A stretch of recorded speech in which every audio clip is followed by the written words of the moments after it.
தமிழ்ச்சட்ட நேயர்கள் அனைவருக்கும் வணக்கம்.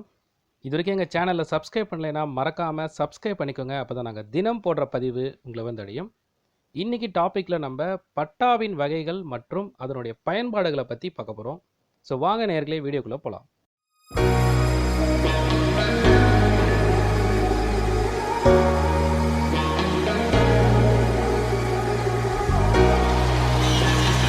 ஸோ பட்டாவின் வகைகள் மற்றும் பயன்பாடுகள்லாம் என்னென்ன, ஸோ எத்தனை வகையான பட்டா இருக்குது, அதோட யூசேஜ்லாம் என்னன்றதை பார்க்க போகிறோம். ஸோ நம்ம சப்ஸ்கிரைபர்ஸ் நிறைய பேர் வந்து பார்த்திங்கன்னா பட்டாவோட டீட்டெயில்ஸ் வந்து நிறைய கேட்டிருக்காங்க. ஸோ அந்த பட்டாலாம் வந்து டிஃப்ரெண்ட் டைப்ஸ் ஆஃப் பட்டாஸ் இருக்குது. ஸோ ஒவ்வொரு பட்டாக்கும் ஒவ்வொரு உரிமைகள் அண்ட் வந்து யாருக்கு அது வழங்கப்பட்டிருக்கு, எதற்காக வழங்கப்பட்டிருக்கு, ஸோ என்னென்னலாம் டீட்டெயில்ஸ் இருக்குது அப்படின்றது பல்வேறுபட்ட டீட்டெயில்ஸ் வந்து இருக்குது. ஸோ பட்டாவில் மொத்தம் பார்த்திங்கன்னா 8 வகையான பட்டாக்கள் இருக்குது. நம்ம சப்ஸ்கிரைபர்ஸ் வந்து கமெண்ட் செக்ஷனில் கேட்கும்போது ஒவ்வொருத்தர் ஒவ்வொரு விதமான கேள்விகளை கேட்டிருக்காங்க. ஸோ அது எல்லாமே நான் கலெக்ட் பண்ணி இந்த பர்டிகுலர் வீடியோவில் வந்து பட்டாவோட கம்ப்ளீட் டீட்டெயிலை வந்து கொடுத்துருக்கேன். ஏன்னா நீங்கள் ஒரு வழக்கை வந்து கொண்டு வரும்போது அந்த வழக்குக்கு, அதாவது சொத்து வழக்காக இருக்கும்போது, அப்போ அதில் வந்து சொத்து வந்து யார் பேரில் இருக்குது, அந்த சொத்துக்கள் என்ன மாதிரியான சொத்துக்கள், அப்போ அந்த பட்டாவில் எல்லாம் ப்ராப்பராக இருக்கா. இப்போ உதாரணம் பார்த்தீங்கன்னா, நீங்கள் பார்ட்டிஷன் டீட் அதுக்கான வழக்கு வரும்போது, அப்போது வந்து இது குடும்பத்திலே இருக்கிற நபர்கள் வந்து அந்த பார்ட்டிஷன் பண்ணும்போது அதில் வரக்கூடிய பிரச்சனைகளுக்காக கேஸ் போட வருவாங்க. அப்போ வந்து அது என்ன மாதிரியான சொத்துக்கள், அந்த சொத்துக்கள் வந்து யார் பேரில் இருக்குது, இதுக்கு முன்னாடி அந்த சொத்துக்களோட உரிமையாளர்களாக யார், இந்த மாதிரி கோணத்தில் பார்க்கப்படும். சில வழக்குகள் வந்து பார்த்திங்கன்னா அந்த பட்டா வந்து, அதாவது அவருடைய லேண்டில் இன்னொருத்தர் வந்து ஆக்கிரமிப்பு பண்ணிட்டாங்க, ஒரு 5 சென்ட் இடம் வந்து ஆக்கிரமிப்பு பண்ணிட்டாங்க, இல்லை வந்து அவருடைய அந்த பார்டர் ஆஃப் ஏரியா இருக்கும், அந்த ஏரியாவில் ஒரு பர்டிகுலர் திசையில் இருக்கிற அந்த இடங்களையே அவங்க வந்து ஆக்கிரமிப்பு பண்ணிட்டாங்க. ஸோ இந்த மாதிரியான வழக்குகள்லாம் வரும். ஸோ இதெல்லாம் நம்ம வழக்குகளாக நீங்கள் கொண்டு வரதுக்கு முன்னாடி இது அந்த பட்டா என்ன மாதிரியான பட்டா உங்களுக்கு வழங்கப்பட்டிருக்கு, அதில் என்னென்னலாம் உரிமைகள் உங்களுக்கு இருக்குது, அதில் வந்து நீங்கள் சொல்லக்கூடிய அந்த இப்போ என்னோட இடத்துல இன்னொருத்தர் ஆக்கிரமிப்பு பண்ணிட்டார் அப்படின்னு நீங்கள் சொல்கிறீங்கன்னு சொன்னால் அந்த டீட்டெயில் உங்களுடைய பட்டாவில் சரிவர இருக்குதா இல்லையா. அப்போது இந்த பட்டாவோட முழு விவரம் உங்களுக்கு தெரிஞ்சாதான் அந்த பட்டா என்ன மாதிரியான பட்டா, என்ன கோட்பாடுக்குள்ளே அது உங்களுக்கு வந்து வரையறுக்கப்பட்டிருக்கு. அப்போது அந்த தெளிவான விவரங்களை நீங்கள் பார்த்து அதை வந்து சரி பண்ணிக்கணும் போது தான் நம்ம அந்த வழக்கில் வந்து சரிவர நம்ம அதுக்கான விசாரணைகளோ இல்லை அதற்கான முடிவுகளோ எடுக்கும்போதோ, இல்லை அது கோர்ட்டுக்கு அதை வந்து கொண்டு போகும்போதோ அந்த வழக்கை நடத்துக்கிறதுக்கும் ரொம்ப வந்து தெளிவாக இருக்கும். ஸோ இந்த வீடியோவில் நம்ம பட்டாவை பற்றி க்ளீனாக பார்க்க போகிறோம். ஸோ முதல்ல இந்த பட்டா வந்து பார்த்திங்கன்னா கம்ப்ளீட்டாக ரெவென்யூ ரெக்கார்ட். ஸோ ரெவென்யூ டிபார்ட்மெண்ட்டில் இந்த நில உரிமையாளர் யார், அதற்கான ஆவணத்தை கொடுக்கறது தான் இந்த பட்டா. ஸோ இந்த பட்டாவில் என்னெல்லாம் இருக்கும்னு பார்த்திங்கன்னா, எந்த மாநிலம், எந்த மாவட்டம், எந்த வட்டம், எந்த கிராமம், என்ன நிலத்தடி, அதாவது அந்த நிலத்தோட சர்வே எண் என்ன, என்ன வகையான நிலம் அது, அந்த நிலத்துக்கு யார் வந்து ஓனர், அந்த ஓனரோட நேம் என்ன, அந்த நிலம் வந்து அந்த வரி தொகை வந்து எவ்வளோ செலுத்துகிறாங்க, அது என்ன கோட்பாடுக்குள்ளே வருது, அந்த வீஸ்திரம் என்ன. ஸோ இதற்கான டயக்ராம், அந்த ஒரு பர்டிகுலர் டயக்ராம் கொடுத்து அதுக்கான அந்த கம்ப்ளீட் டீட்டெயில் வரைபடத்தோட அந்த பட்டா வந்து இருக்கும். ஸோ இதுதான் வந்து பட்டா. ஸோ யாருக்கு உரிமை இருக்குது, கரண்ட்டாக யார் பேரில் இருக்கோ அவங்களுக்கு வந்து அது உரிமை இருக்குது. ஒருவேளை வந்து சேல் டீட் மூலயமா நீங்கள் புதுசாக இன்னொரு நபருக்கு விற்றுருந்தா அந்த நபர், வாங்கின நபர், அதற்கான உரிமை பேரை வந்து மாற்றிக்கணும் அவரோட பேரில். ஸோ கரண்ட்டாக அந்த பேரில் இருக்கிற நபருக்கு வந்து அந்த பட்டாவில் அந்த நேம் வந்து இருக்கணும். ஸோ அப்போ தான் வந்து அது நீங்கள் கரெக்டாக ஜஸ்டிஃபை பண்ண முடியும். ஸோ இப்போ எத்தனை வகையான பட்டா இருக்குதுன்னு பார்த்தீங்கன்னா மொத்தம் 8 வகையான பட்டா இருக்குது. ஸோ இந்த பட்டாக்கள் பேர்லாம் என்ன 8 வகைன்னு பார்த்தீங்கன்னா, ஒன்று வந்து யூடிஆர் பட்டா. யூடிஆர்னா அப்டேட்டிங் டேட்டா ரெஜிஸ்ட்ரி. அடுத்து ஏடி, முதல்ல அதுக்கான பேரெல்லாம் சொல்கிறேன். அடுத்து வந்து நத்தம் நிலவரி திட்டத்தில் கொடுக்கப்பட்ட தூய பட்டா, அதுக்கு முன்னாடி கொடுத்த வெரிஃபிகேஷன் பட்டா. அதுக்கப்புறம் ஏடி கண்டிஷன் பட்டா, நில அதாவது டி கார்டு சொல்லுவாங்க, D card condition patta. And then வந்து டிஎஸ்எல்ஆர் பட்டா, தூசி பட்டான்னு சொல்லுவாங்க. அதாவது 2C பட்டாவை நாளடையில் எல்லாம் தூசி பட்டா அப்படின்ற மாதிரி வந்து கால் பண்ணுவாங்க. ஆக்சுவலாக அது 2C பட்டா. அதுக்கப்புறம் கூட்டு பட்டா, அண்ட் தென் வந்து தனி பட்டா. ஸோ இந்த மாதிரியான பட்டாக்கள் வந்து இருக்குது. 8 வகையான பட்டா. இதில் ஒவ்வொரு பட்டாக்கும் ஒவ்வொரு விதமான டீட்டெயில்ஸ் இருக்குது. அது ஒவ்வொன்றும் தனித்தனியாக நம்ம பார்க்கலாம். ஸோ முதல்ல வந்து யூடிஆர், அப்டேட்டிங் டேட்டா ரெஜிஸ்ட்ரி பட்டா. இந்த பட்டா வந்து நடைமுறையில் இருக்கக்கூடிய பட்டா இந்த யூடிஆர் பட்டா. இந்த பட்டா வந்து ஏன் இந்த அப்டேட்டிங் டேட்டா ரெஜிஸ்ட்ரின்னு சொல்கிறாங்கன்னு சொன்னால், அதாவது 1979 அந்த டைமில் வந்து என்னென்னலாம் மேனுவலாக பட்டாவாக இருக்கோ அந்த பட்டா எல்லாம் 1989க்குள்ள எல்லாமே வந்து சரி பார்க்குறாங்க. கவர்மெண்ட் வந்து எல்லாமே சரி பார்த்து, அப்போது அந்த மேனுவல் பட்டா எல்லாமே கம்ப்யூட்டரைஸாக மாற்றி அதை வந்து ஸ்டோர் பண்ணுறாங்க. ஸோ அந்த டேட்டாவில் இருந்து எடுக்கக்கூடிய இன்று முதல் அந்த கம்ப்யூட்டரைஸ் ஸ்டோரேஜ் பட்டாவை தான் நம்ம எடுத்துகிட்டு இருக்கோம். ஸோ இது வந்து யூடிஆர் பட்டா. ஸோ நீங்கள் வந்து ஒரு விஷயம் தெரிஞ்சுக்கலாம், தற்சமயத்தில் நீங்கள் ஒரு பட்டா அப்ளை பண்ணி வாங்குறீங்கன்னா மோஸ்ட்லி பார்த்தீங்கன்னா இப்போ ஈசி மையம் இருக்குது. ஈசி மையத்தில் போயிட்டு நீங்கள் ஒரு நேம் ட்ரான்ஸ்ஃபரோ இல்லை ஒரு சேல் டீடு உங்கள் பேருக்கு, இப்போது நீங்கள் புதுசாக ஒரு இடத்த வாங்கியிருக்கீங்க, அதுக்கு வந்து உங்களுக்கு யூடிஆர் பட்டா அப்படின்னு சொல்லுவாங்க. அப்போ அந்த பட்டாவை வாங்கும்போது பேர் மாற்றம் செய்வீங்க. இல்லை ஒரு புதுசாக ஒரு லேண்டு வந்து ப்ரொமோட் பண்ணி அதுலேருந்து வாங்குறதா இருந்தால் குரூப் பட்டாலேருந்து நீங்கள் தனி பட்டா, எந்த ஒரு மாதிரியான பட்டா நடைமுறையில் இருந்தாலும் அதை வந்து நீங்கள் இ சேவா மையத்தில் போயிட்டு அதுக்கான அப்ளிகேஷன் ஃபில் பண்ணி கொடுக்கும்போது இந்த யூடிஆர் பட்டா உங்களுக்கு வழங்கப்படும். ஸோ இது வந்து கம்ப்யூட்டரைஸ்டு பட்டா. ஸோ இதுதான் வந்து யூடிஆர் பட்டா. ஸோ அந்த காலத்தில் வந்து மேனுவல் பட்டாவை கம்ப்யூட்டராக ட்ரான்ஸ்ஃபர் பண்ணுது. ஸோ இந்த பட்டாவில் நீங்கள் என்னெல்லாம் பார்க்கணும்னா, ஆல்ரெடி சொன்ன மாதிரி உங்களுக்கு வந்து எந்த மாநிலம், எந்த மாவட்டம், அதுக்கப்புறம் என்ன சர்வே என்ன மாதிரியான அந்த கிராமம், நிலம், அந்த பர்டிகுலர் வீஸ்திரம் என்ன, அது ஒரு டயக்ராம் என்ன, எவ்வளோ ஏக்கர், எவ்வளோ சென்ட்டு, எத்தனை அந்த ஆக்சுவல் அந்த டயக்ராமோட உங்களுக்கு அளக்கப்பட்ட அந்த அளவு எவ்வளோ, அந்த ஓனர் நேம் என்ன, யார் பேரில் இந்த கரண்ட்டாக இந்த பட்டா இருக்குது. ஸோ இந்த டீட்டெயில்ஸ் எல்லாமே இருக்கும். இது சரியாக இருக்கான்றதை நீங்கள் சரி பார்த்துக்கணும். அப்படி இல்லைன்னு சொன்னால் அதற்கான ரேட்டிஃபிகேஷன் நீங்கள் சப்மிட் பண்ணி அதை வந்து நீங்கள் சரி பண்ணி வச்சுக்கணும். ஸோ இதுதான் வந்து யூடிஆர் பட்டா.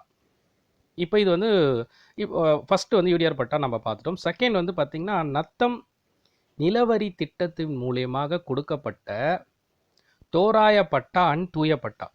இப்போது தோராய பட்டானா என்னன்னு பார்த்தீங்கன்னா, இப்போது ரொம்ப காலத்துக்கு முன்னாடி, இப்போது பிரிட்டிஷ் காலத்துலலாம் நீங்கள் பார்க்கும்போது இந்த லேண்டு வந்து பார்த்திங்கன்னா ரொம்ப, அதான் நான் பழைய காலத்தில் சொல்கிறேன், இப்போ ஸ்டில் கூட பார்த்தீங்கன்னா நீங்கள் 1931லலாம் வந்து பரம்பரையாக லேண்டு வந்து வச்சிட்ருப்பாங்க.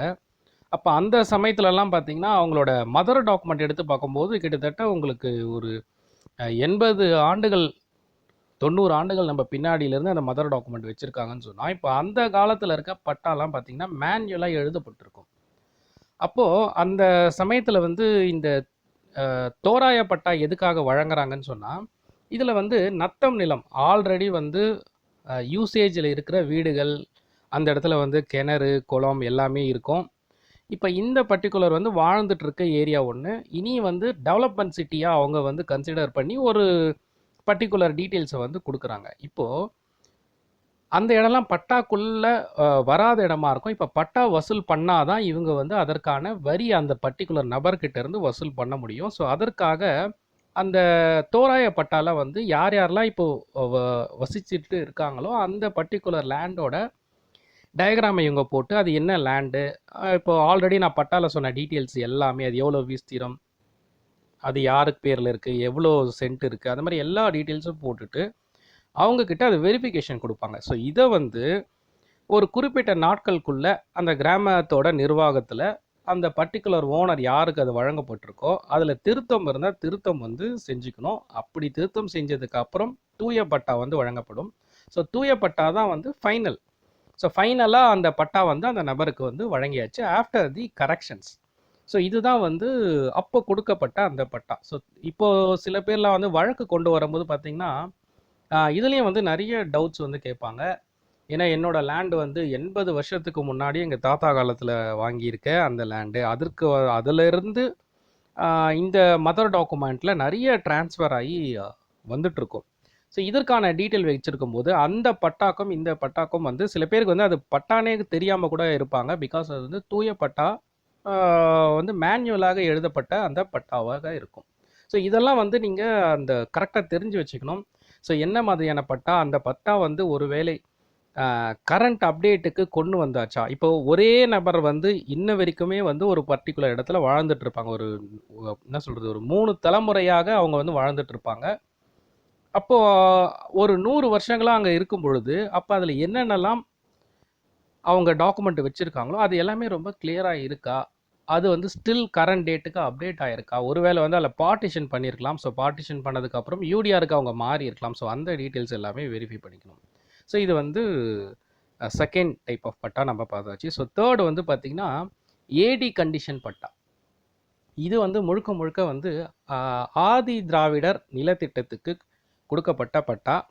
இந்த பட்டாவில் வந்து பார்த்தீங்கன்னா கண்டிஷன் பேஸ்டு சில கண்டிஷன்ஸ்லாம் இருக்கும். அதாவது யாருக்கு வழங்கப்பட்டதோ அவரோட ஃபோட்டோ அதெல்லாம் வந்து பட்டாவில் வந்து இருக்கும். அதே சமயத்தில் இதை வந்து யாருக்கும் அவர் விற்கக்கூடாது. அப்படி விற்கிறதா இருந்தால் அந்த நபர் வந்து யாருக்கு வந்து அதை செயல்படணும், எவ்வளோ ஆண்டுகளுக்கு அதை பண்ணக்கூடாது, எப்போ வந்து அதை பண்ணலாம், அதே மாதிரி அந்த இடத்தோட யூசேஜ் என்னென்னலாம் செய்யணும், என்ன செய்யக்கூடாது. ஸோ அந்த மாதிரியான கண்டிஷன்ஸ் எல்லாமே உட்பட்டு கவர்மெண்ட் வந்து என்ன பண்ணுறாங்க, இந்த ஆதி திராவிடர், பழங்குடியினர், மலைவாழ் மக்கள் இவங்க எல்லாருக்கும் வந்து அவங்களுக்கும் வந்து ஒரு பர்டிகுலர் இடம் வந்து இருக்கணும். அது வந்து விவசாய நிலமாக இருந்தாலும் சரி, இல்லை அவங்க வாழறதுக்கு இடமாக இருந்தாலும் சரி, அவங்களுக்காக கொடுக்கப்பட்ட பட்டா தான் இந்த ஏடி பட்டா. ஸோ இந்த மாதிரியான டிஃப்ரென்ஸ் வந்து நம்மளுக்கு முதல் தெரியும். ஏன்னா தவறுதலாக ஒரு இடத்த வந்து நீங்கள் ஏடி பட்டாவில் இருக்கிற இடத்த வந்து நீங்கள் வாங்கியிருக்கீங்க. ஸோ அதன் பேரில் சில ப்ராப்ளம் வருதுன்னு சொன்னால், அப்போ அந்த பட்டா என்ன மாதிரியான பட்டான்னு உங்களுக்கு தெரிஞ்சிருக்கணும். அப்போ தான் அந்த இடம் வந்து எந்த மாதிரியான இடம்ன்றதும் உங்களுக்கு புரியும். ஸோ ஏடி கண்டிஷன் பட்டா அப்படின்றத தெரிஞ்சு வச்சுக்கோங்க. இது வந்து ஆதி திராவிட நிலத்திட்டத்துக்கு கொடுக்கப்பட்ட பட்டா. ஸோ ஃபோர்த் ஒன் பார்த்தீங்கன்னா, நில ஒப்படைப்பு பட்டா. இது வந்து ஆல்சோ வந்து இது வந்து டீ கார்ட் கண்டிஷன் பட்டான்னு சொல்லுவாங்க. ஸோ இது வந்து யார் வந்து வழங்கப்படுறான்னு பார்த்தீங்கன்னா, வீட்டு மனை அண்ட் தென் வந்து விவசாய நலத்திட்டத்துக்காக அரசு வந்து ஏழை மக்களுக்கு வந்து தரக்கூடிய அந்த பர்டிகுலர் லேண்டுக்கு கொடுக்கப்படுற பட்டா தான் இந்த டீ கார்ட் கண்டிஷன் பட்டா. இதுலேயும் வந்து கண்டிஷன் இருக்குது. என்னன்னு பார்த்தீங்கன்னா, யாருக்கு அலோகேட் பண்ணியிருக்கோ அவங்க வந்து இன்னொரு நபருக்கு விற்கக்கூடாது. தென் வந்து இத்தனை ஆண்டுகளுக்கு அவர் வந்து அதை உபயோகப்படுத்தி இருக்கணும். இப்போ வீடு மனைனா வீடுக்கான அந்த சம்மந்தப்பட்ட விஷயங்களுக்காக தான் பயன்படுத்தணும். லேண்டுனா லேண்டுக்காக, விவசாயம் பண்ணுறதுனா விவசாயத்துக்காக பயன்படுத்தியிருக்கணும். ஸோ இந்த மாதிரி அது என்ன பயன்பாட்டுக்கு உட்பட்டிருக்கணும், இந்த மாதிரியான கண்டிஷன்கள் பேரில் இருக்கும். இந்த பட்டாக்கு நில ஒப்படைப்பு பட்டானும் சொல்லுவாங்க, இல்லை டீ கார்ட் கண்டிஷன் பட்டானும் சொல்லுவாங்க. ஸோ இதுவும் வந்து நீங்கள் தெரிஞ்சு வச்சுக்கணும். ஏன்னா இப்போ கிராம பகுதியிலலாம் வந்து அரசு கொடுத்துருக்க லேண்டை வந்து இன்னொருத்தர் வந்து சேல் பண்ணுவாங்க. அப்போ இதை பற்றி தெரியாதவர்கள் கூட அதை வந்து வாங்கிறதுக்கு வாய்ப்பு இருக்குது. இதன் பேரில் சில வழக்குகள் சந்திக்க நேரிடும். ஸோ அதற்காக நீங்கள் வந்து இதை பர்டிகுலர் விஷயத்தை செய்யும்போது அது என்ன மாதிரியான பட்டா, அந்த பட்டா எதற்காக வழங்கப்பட்டிருக்கு, ஸோ இந்த டீ கார்ட் பட்டானா என்னன்றதை நீங்கள் தெரிஞ்சிட்டு இருப்பீங்க. இப்போ 5வது பட்டா என்னன்னு பார்த்தீங்கன்னா, டிஎஸ்எல்ஆர் பட்டா. இது வந்து எதுக்குன்னு பார்த்தீங்கன்னா, town land survey record. So TSLR patta. இந்த பட்டா வந்து நகராட்சி மாநகராட்சிக்குள்ள இப்போது ஒரு பர்டிகுலர் இடம் வந்து நகராட்சியாக இருந்து இல்லை மாநகராட்சியாக மாறியிருக்கும், இல்லை நகராட்சி மாநகராட்சியில் நல்ல ஒரு டெவலப்டு சிட்டியாக இருக்கும் பொழுது அப்போ அங்கே வந்து ரீசர்வே, ஏற்கனவே ஒரு சர்வே இருக்கும், ரீசர்வே பண்ணி அந்த பர்டிகுலர் இடங்களுக்கு இப்போ உள்ள நிலைமைக்கு என்ன மாதிரியாக இருக்கிறதுன்னு சொல்லிட்டு அந்த பர்டிகுலர் ஏரியா, இப்போ ஒரு 100 ஏக்கர் இல்லைனா வந்து ஒரு 1000 ஏக்கருக்கு வந்து நல்லா டெவலப் ஆகிருக்கு இடம். அப்போ ஒவ்வொரு இடத்துக்கும் என்ன மாதிரியான சர்வே என்ன இருக்குதுன்னு சொல்லி தற்சமயத்து உள்ள கிளியரான பட்டாவோட அந்த சர்வே டீட்டெயில், வீஸ்திரம், ஏக்கர், யார் பேரில் என்ன இருக்கோ அலோகேஷன், அது கம்ப்ளீட்டாக வந்து ரீசர்வே பண்ணி எடுப்பாங்க. இந்த பட்டாவை வந்து அந்த பர்சன், அதாவது எடுக்கிறாங்களே, இது வந்து எக்ஸ்ட்ராக்ட் பட்டா அப்படின்னு சொல்லுவாங்க. இப்போ நீங்கள் வந்து சில இடத்துல கேள்விப்பட்டிருப்பீங்க, எக்ஸ்ட்ராக்ட் பட்டாவா, இது வந்து மாநகராட்சி பட்டாவா, மாநகராட்சிக்கு உட்பட்ட இடமா, எக்ஸ்ட்ராக்ட் பட்டாவான்னு கேட்பாங்க. ஸோ எக்ஸ்ட்ராக்ட் பட்டானா என்னன்னா, இதுவும் வந்து இந்த டிஎஸ்எல்ஆர் பட்டாக்கு இன்னொரு நேமாக கூட நீங்கள் எக்ஸ்ட்ராக்ட் பட்டா சொல்லலாம். இந்த extract patta equal to normal patta தான். ஸோ இது ஒன்றும் தனிப்பட்ட விஷயம் கிடையாது. அதே மாதிரி இந்த எக்ஸ்ட்ராக்ட் பட்டாவில் வந்து பார்த்திங்கன்னா எரர் வந்து ரொம்ப கம்மியாக இருக்கும். அதாவது கரெக்டான அளவு, கரெக்டான அந்த சர்வே எடுத்து அதில் அப்டேட் பண்ணியிருக்க விஷயங்கள் எல்லாமே கரெக்டாக இருக்கும். ஸோ அது வந்து எரர் வந்து ரொம்ப கம்மியாக இருக்கும் அப்படின்றத சொல்கிறாங்க. இது ஏன் இந்த இடத்த வந்து நான் குறிப்பிடுறேன்னா, நீங்கள் வந்து கிராம பகுதியிலலாம் பார்க்கும்போது பெரிய இடமா இருக்கும். ஒரு ஏக்கர் கணக்கில் வந்து சர்வே எடுப்பாங்க. அந்த சமயத்தில் உங்களோட ஃபார் எக்ஸாம்பிள் நீங்கள் ஒரு ஏக்கர் இடத்த வந்து உங்களுக்கு பட்டா பண்ணுறாங்கன்னா, அதில் வந்து ஒரு 2 சென்ட்டோ 3 சென்ட்டோ இன்னொருத்தருக்கு ஆக்கிரமிப்பு பண்ணிட்டாங்க. அதாவது மேபி உங்கள் லேண்டை கம்மி அளந்திருக்கலாம், இல்லை உங்கள் லேண்டுக்கு அதிகம் அளந்திருக்கலாம். அது அடுத்தவங்களுக்கு டிஸ்டர்பன்ஸாக இருக்கலாம்.